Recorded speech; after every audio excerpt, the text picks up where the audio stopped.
Welcome back to the new age of risk analytics.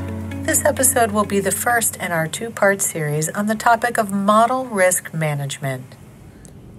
In this episode, we speak with model risk management expert, Sonia Sodhi.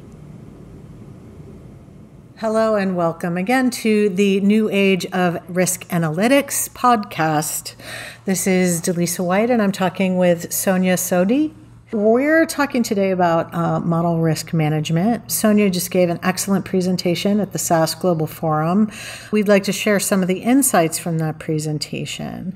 So Sonia has a long experience. We just wanted to clarify that you're speaking from the breadth of your experience and from your own personal point of view and not for the organization for which you currently run. I can explain why it says so, especially because when you are in model risk management business, it can be a bit tricky because there is regulations and other things, compliance parts. So that's why I refrain from representing any of my current or previous employees. It's all my experience, and I think that's most important, is to share the knowledge. Absolutely. And get to the subject to help this subject grow. So that's what I am here for. Today, you were talking about model risk management, and our audience comes from all elements of risk management, and they come from a variety of industries as well. So, and very often they move in and out of risk and the business lines. So sometimes somebody moves into the risk arena and they come from an ERM background or an operational risk background, and then suddenly they're tasked with overseeing elements that include model risk management. For the benefit of those people who are moving into a sphere where this has to become part of their consciousness, can we talk a little bit about what do you mean when you say a model? How does that differ from just a tool? Yeah. What is a model? I think what is a model let's keep it very simple rather than very complicated. When you are using data to create an outcome, and when there is an element of uncertainty, when there is an element of estimation, when you estimate something, when you predict something, that, and when it is a repeated estimation based on a underlying, that's a model, because that to me is the definition of model. Of course, SR 11.7 has a definition also that is in line with this, that if you have an input and you have an output and you are using quantitative methods to do the processing to generate the output, and that's a model. And these quantitative methods are mainly statistical or mathematical theories that can help you to estimate and or predict. What is this prediction used for? It is used for basically portfolio optimization, prediction of profit and loss, capital, reserves that you need to keep. So that is what is usage, but there are more usage of the models. It can be used for various other decision making within the bank. I think that was probably a follow-up question that you wanted to ask, is it? Yes. Yes. So please go ahead. Yeah. So it is basically that when the models, what the models are used for, models should be now considered as a game changer for the transformation of the financial world, not just banking world, because the models can help to take better decisions if you have developed them well. If you have developed them to make decision making more prudent and help to create revenue enhancements and reduce your risk. That is what is the usage of models. Absolutely. Can you illuminate a little bit for our audience whose focus is going to be on risk, although, you know, I think risk in general is evolving to be not just a risk management, but also opportunity and value add optimization. But what are the ways that models really approach reducing the risk for a financial institution? Yeah, I think there are various parts where models are currently being used, and I see more avenues where models will be used in future. Let's take an example of where models are currently being used to assess the adequacy of the capital requirements. Now, when you assess the adequacy of a capital requirement for a portfolio, then eventually you are giving a decision how much capital you should underlying portfolio should have, and thereby if you are helping to have the portfolio optimization and take a necessary decision with regard to a conscious decision, I would say, even a calculated decision rather than what should be there. So thereby you have reduced the risk that you have from a particular model. Thank you. Thank you very, very much for that. Now, what is, when people talk about model risk, they're talking specifically about the risks that are introduced by the use of models. So can you illuminate for us what those are? I think it is not just the use of the model, but there are various sources of model risk. And one could be the data that has been used for the model itself. There are underlying uncertainties in the methodologies that have been used for the model. Example, it could be a standard error of regression, which we all know has certain uncertainties introduced due to that. So, and also a model has been, like you said, it was designed for something, but it has been used for a different purpose. Yes, it can happen if it has not been documented well that this model was to be used for, let's say, and I used a cartoon actually on my slide for that if a model has been designed for yearly estimates and you started using it for monthly estimates, those kind of things. Yeah, right. It can happen, So though it's better to always have a clear documentation, clear purpose of your models well evidenced. Thank you. Thank you very much. How do you manage the model risk? What are some of the approaches that you found in your experience that really help manage those potential elements? Well, I think the most important thing about managing model risk industry is still is in the evolutionary phase where you really go to an aggregate level at organization to manage model risk. To reach that level, you really need to set up a good model risk management framework enabled by a model risk management platform, which helps you to ensure that the policies and the framework that you have established to manage the model risk are actually adhered across the organization. And that's the basic foundation you need to do before you start managing model risk. I think the industry is still learning on that subject, and it has to be evolved, but it has to be throughout the life cycle of the models. How does this intersect with regulators and regulations? Are there regulations around model risk management? There are. I think both in States and in Europe, there are regulations. ECB came up with a general topics chapter last year, and there they have told the institutions to implement a model risk management framework which covers policy, register, an inventory, guidelines for qualitative aspects of model risk, how you are going to measure that, and the methodologies for assessment and measurement of model risk. So there are regulations, and it's now time institutions have to cater for these regulations, including defining procedures for model risk management reporting. Okay. Can you give us an example of what some of the negative consequences could be of of failure in model risk management? Is there a use case that you can give us?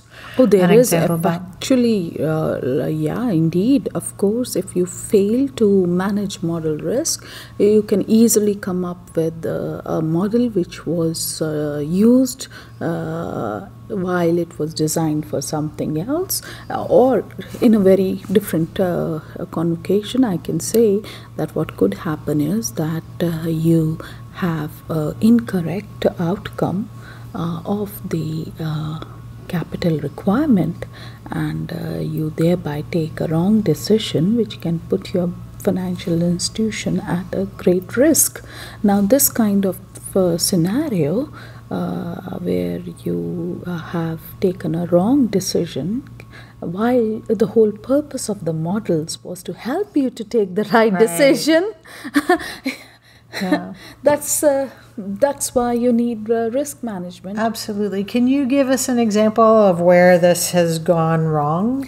Aegon and also the fines that they need to pay. That's a known story where a model was not used for the purpose it was designed for, and resulted in, as I said, use of model for different purpose, and thereby there was marketing was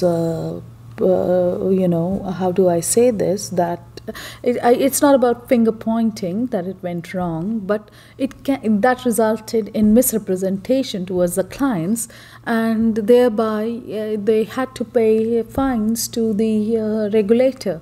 Now, these kind of situations should be avoided. Absolutely, absolutely. Now, what are the components of a model risk management framework? Well, a model risk management components are basically you need to have policies and documents which are applicable for your organization. You can always have policies which make sense for your business that you do in. You need to then have a clear identification and assessment of models, because you need to identify, you need to have a clear definition of how you have identified / classified these models, because depending on the level of classification, you are also defining the level of workflow / life cycle management or the MRM activities that are applicable for that model. Therefore, you need to have a good, clear workflow and life cycle management defined.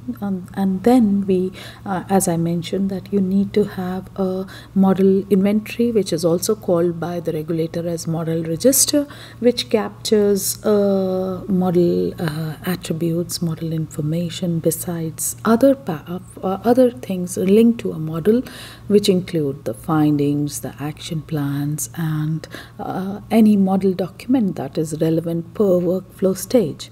Last but not least, an important component of MRM is the model risk dashboard, because you need to have the reporting that how the models have inherent risk or the residual risk, and how does that aggregate for the overall organization. Right, and you were talking in your presentation a little bit about, a lot of people just want to use Excel spreadsheets, and why can't we just put them on Google Sheets? And can you speak to why this involves a little bit more complexity? It involves more complexity indeed, because an Excel sheet does not allow you to manage each workflow step.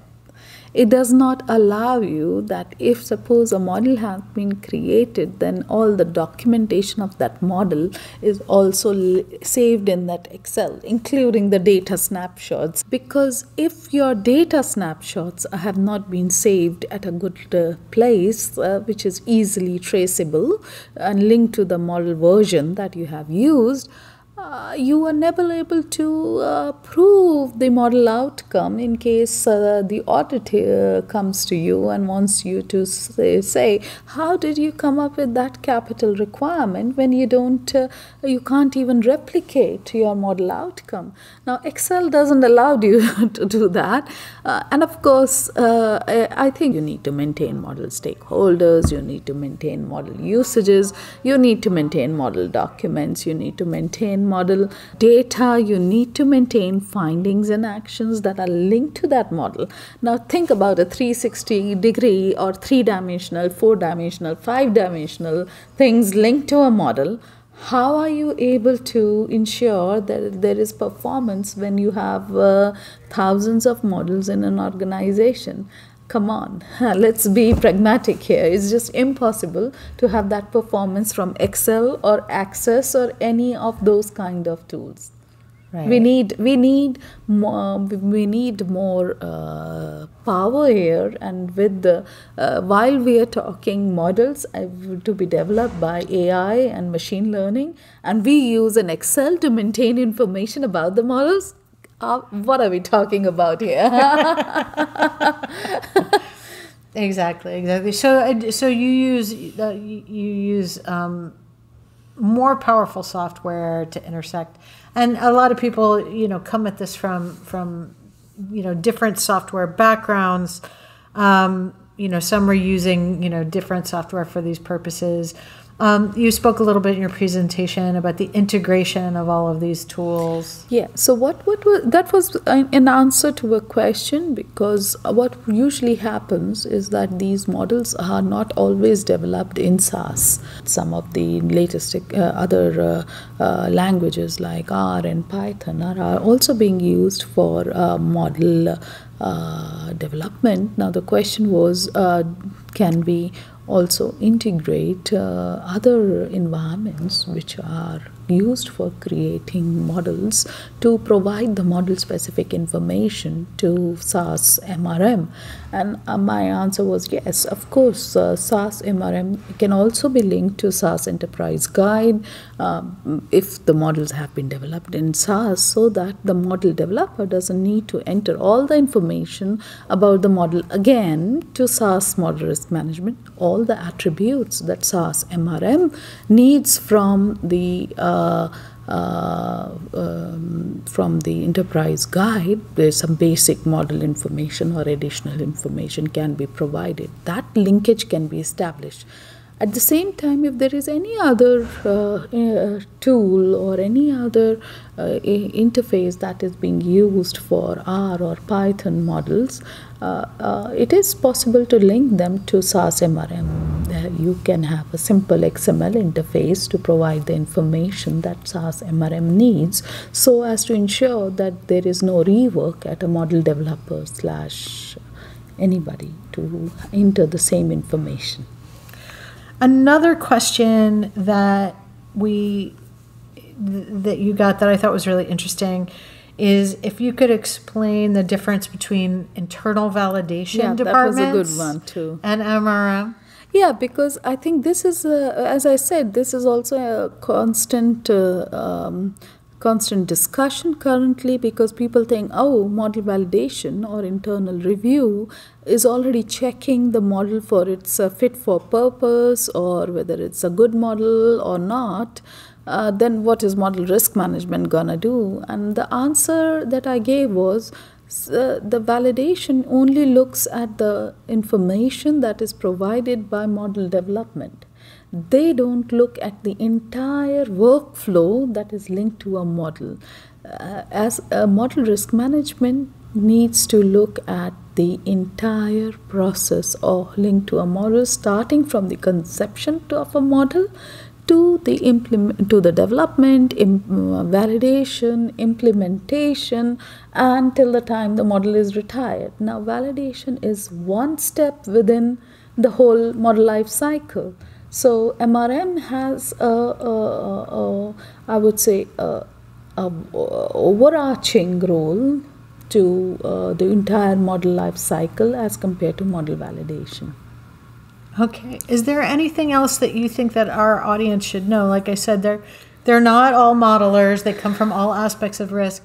What do you think is important for our audience to know about model risk management? What I want to say to the audience is that model risk management is not rocket science.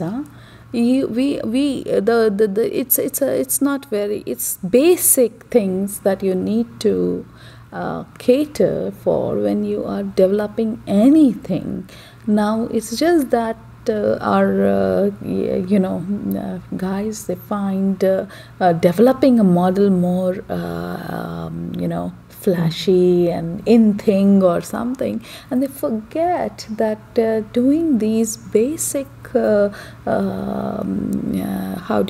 overall it is a kind of bureaucracy, I would not deny that, but if you don't do that, your hard work in developing the model is lost, and it loses the rationale for which you wanted to build that model.